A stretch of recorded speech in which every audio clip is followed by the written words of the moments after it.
आप लोग सोच रहे होंगे कि ये मैं किस खंडर जगह पर हूँ, पर ये कोई खंडर नहीं बल्कि एक ऐतिहासिक जगह है जिसका नाम है तोहफे वाला गुंबद। नाम सुन के तो आप सोच रहे होंगे कि बहुत ही कोई आलीशान जगह होगी, तभी इसका नाम तोहफे वाला गुंबद है।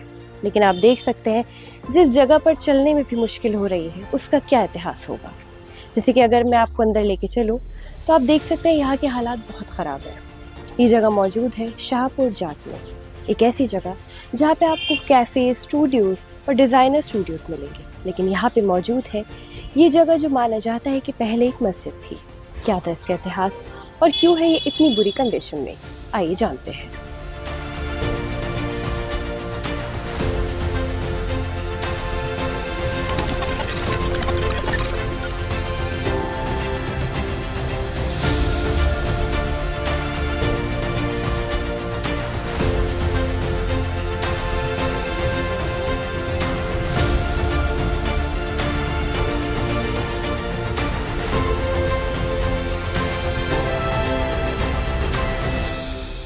तो जैसे आज हम मौजूद हैं तोहफे वाला गुंबद में, तो जगह को देख के नाम कुछ हमें मैच करता हुआ नहीं दिख रहा है, तो इसका नाम ये क्यों है? तोहफे वाला गुंबद इसका नाम है, नहीं है, ये इसका कोई हिस्टोरिकल रिकॉर्ड नहीं है। कुछ लोगों ने इसका नाम, आसपास के इलाके के लोग इसे तोहफे वाला गुंबद कहा करते थे। क्यों कहते थे, कैसे कहते थे, इसकी कोई कहानी नहीं है। इसको थाने वाला गुंबद भी कहते थे आसपास के लोग, कुछ लोग तो। लेकिन जो ज़्यादा मशहूर नाम और ज़्यादा अच्छा लगने वाला नाम था वो तोहफे वाला गुंबद ही है। और जब इंटरनेट, सोशल मीडिया का दौर आया तो सबने उस नाम को उठाना शुरू कर दिया, उस ज़माने में भी। और आसपास के लोग तो पहले से ही इसे तोहफे वाला गुंबद कहते थे। तो तोहफे वाला गुंबद इसे इसलिए कहा जाता है, और कोई ख़ास वजह इसकी है नहीं, वरना ये एक मस्जिद है। इसके आर्किटेक्चर से समझ में आता है कि एक मस्जिद है। इसका काम नमाज़ पढ़ने के लिए होता रहा था। पर अगर हम मस्जिद के हिसाब से देखें तो ये जगह थोड़ी हमें छोटी नज़र आती है, तो यह तो ये किसी की प्राइवेट जो घरों में लोग अपने खोलते वैसी थी, क्या कहना चाहेंगे आप? देखिए, अगर आप इसे एक मस्जिद के तौर पर देखें तो ये जगह थोड़ी छोटी है, बहुत इम्पोजिंग नहीं है। और एक और ख़ास बात है कि इसकी फोर्टिफिकेशन हुई है, यानी कि किला नुमा दीवारें हैं इसके चारों तरफ, तो ये भी है। लेकिन साथ में एक लंबा सा दालान भी है। तो इसकी दो तीन वजह हो सकती हैं। एक तो एक बड़ा हिस्सा इसके स्ट्रक्चर का डिस्ट्रॉय हो गया हो, लेकिन उसके बावजूद ये बहुत बड़ी मस्जिद तो कभी भी नहीं रही होगी। ये किले का पार्ट है। मतलब अगर आप देखें तो जो सिरी जो शहर है जो अलाउद्दीन खिलजी ने बसाया है, ये उसकी बाउंड्रीज़ के अंदर ही आप शाहपुर जट को देखते हैं, और ये शाहपुर जट में मौजूद है। तो इसके बहुत ज़्यादा चांसेस हैं कि ये बहुत ही कॉमन, ये तो नहीं कह सकते कि पब्लिक के लिए नहीं है, लेकिन उस तरीके की आम मस्जिद नहीं है जो बाज़ार में आम आदमी चलते फिरते जहाँ नमाज़ पढ़ते हैं। ये कहीं ना कहीं हो सकता है या तो थोड़ा सा रॉयल फैमिली या किसी पर्टिकुलर ख़ास तरीके के लोग अपने आसपास उन्होंने एक छोटी बस्ती के लिए, कम लोगों के लिए उन्होंने एक मस्जिद बनाई हो। इसका एक बहुत ज़्यादा चांस है। तो जैसे हम पढ़ते हैं तो उसमें ये लिखा होता है कि सिरी फोर्ट वॉल के पास है, जिसे दिल्ली का दूसरा शहर ऐसे कुछ कहा जाता था। तो इसके बारे में थोड़ा बताइए, क्या है सिरी फोर्ट वॉल? जी, सिरी फोर्ट बेसिकली सिरी का शहर, दारुल खिलाफा भी उसे कहा, अलाउद्दीन खिलजी ने बनवाया था जब मंगोल इन्वेजन दिल्ली पर शुरू हुए। तो उस दौर में उन्होंने महरौली की तरफ होती थी, जो कैपिटल होती थी, उसे शिफ्ट किया और इधर की तरफ लेकर आए।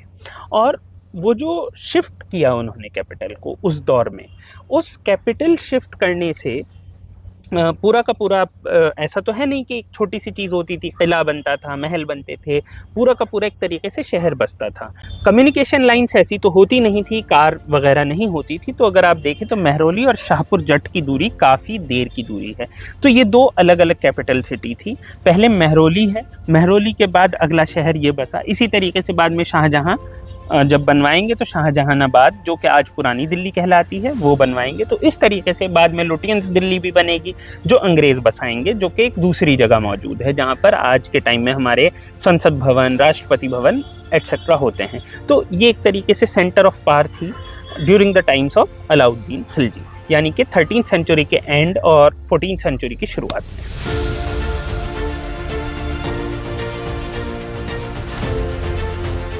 तो जिस जगह अभी हम मौजूद हैं, शाहपुर जट जो जगह है, कहा जाता था कि एक ट्रेडिशनल विलेज थी जहाँ जाट कम्युनिटी रहती थी।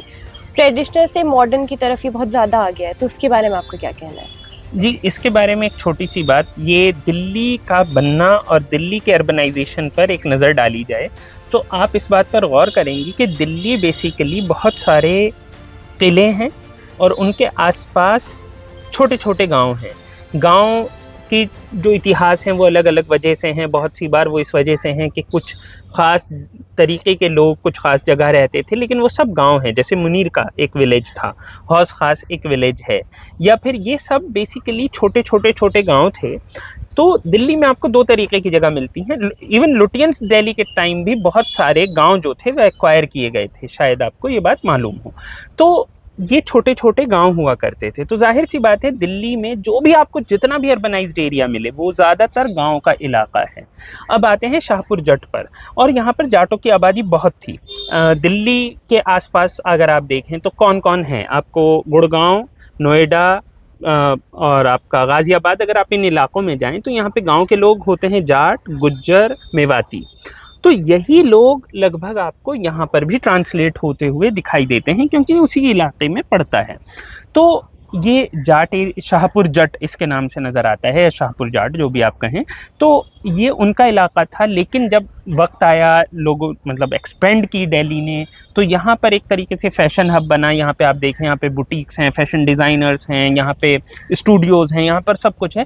तो उन सब ने धीरे धीरे यहाँ पर घर लेना शुरू किया। ज़्यादातर ये रेंटेड प्लेसेस हैं। अभी भी यहाँ की जो ट्रेडिशनल कम्युनिटी है, जाट कम्युनिटी है, ये घर के ओनर वही लोग होते हैं, लेकिन बाकी सबके पास ये रेंटेड प्रॉपर्टीज़ होती हैं। यहाँ पे उन लोगों के शोरूम होते हैं, यहाँ पर कई बार उनके घर भी होते हैं, उनसे रिलेटेड पूरी वर्कफोर्स यहाँ रहती है। तो ये शाहपुर जट इस तरीके से अर्बनाइज हुआ है। आज के टाइम में अगर देखा जाए तो दिल्ली के जो साउथ दिल्ली के जो थोड़ा इलीट कहे जाने वाले इलाके हैं, ये उसमें से एक है।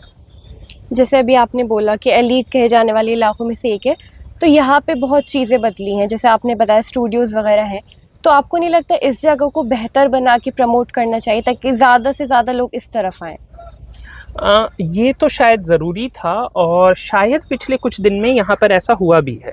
अगर आप देखें तो 1 या 2 साल पहले जो लोग इस इलाके में आए, कुछ हिस्टोरियंस ने, ये हेरिटेज वॉक के लोगों ने ये पॉइंट आउट किया था कि यहाँ पर गार्ड नहीं थे, यहाँ पर अंदर कुत्ते होते थे, और कुछ लोगों ने तो ये भी लिखा कि हम अंदर नहीं गए क्योंकि इतने कुत्ते थे।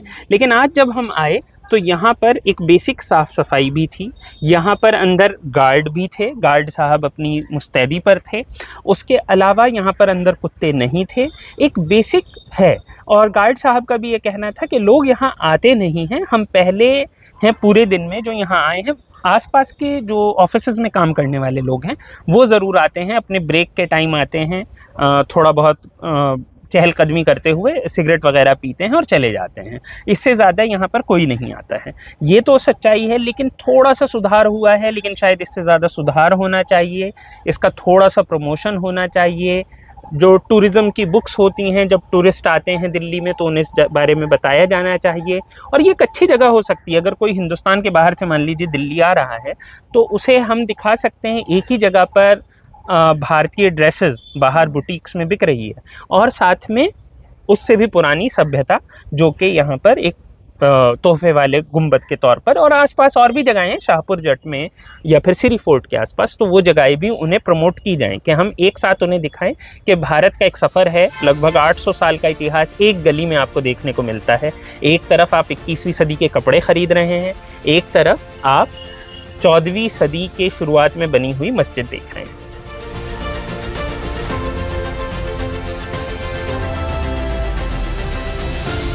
धरोहर के इस एपिसोड में हम आपको लेकर आए थे शाहपुर जाट में मौजूद तोहफे वाला गुंबद में, जहाँ के हालात देखकर आप समझ ही गए होंगे कि आपको यहाँ आना है या नहीं। ऐसी इतिहास से जुड़ी और वीडियोस के लिए देखते रहिए हर संडे धरोहर। कैमरामैन इथार्थ के साथ अमीना माजिद।